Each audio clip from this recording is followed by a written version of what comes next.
In today's video, I'll show you how you'd be able to reply to a comment on Instagram story. So let's get started.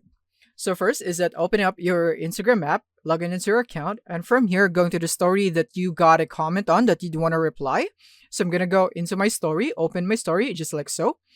And from here, you should now be able to see the comments by scrolling up. You should see it right here.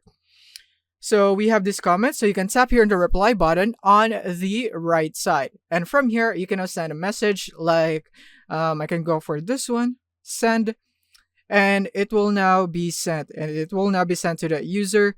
And yeah, you'd now be able to see it right here. And when you go into your conversation, you should now also be able to see that you have replied to their comment right here in the conversation itself. Also, when you open up your story, you should see the comments popping up casually right there. As you can see on the bottom, you can see the comments, and when you tap on them, you'd be able to see the comment section.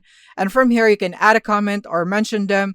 And if you'd want to reply, you can just long press on that, and then you can message them right there. You don't have the reply direct feature right here. You would have to scroll up just like so to see the individual comments and tap on the reply button.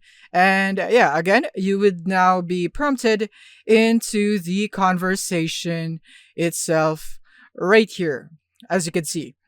And yeah, now if you're not getting any comments, is that chances are that you have disabled the comment section in your story. So to check is that you want to tap on the three dots on the bottom, and from here tap on story settings.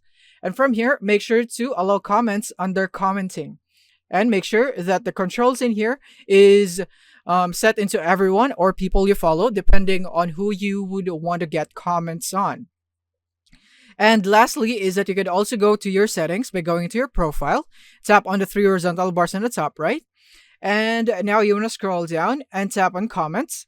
And from here, you can tap here on who can comments. You can go for your stories and set it into everyone, people you follow, and so on. Same thing with the story settings. So that's it. Thank you for watching and see you in the next one.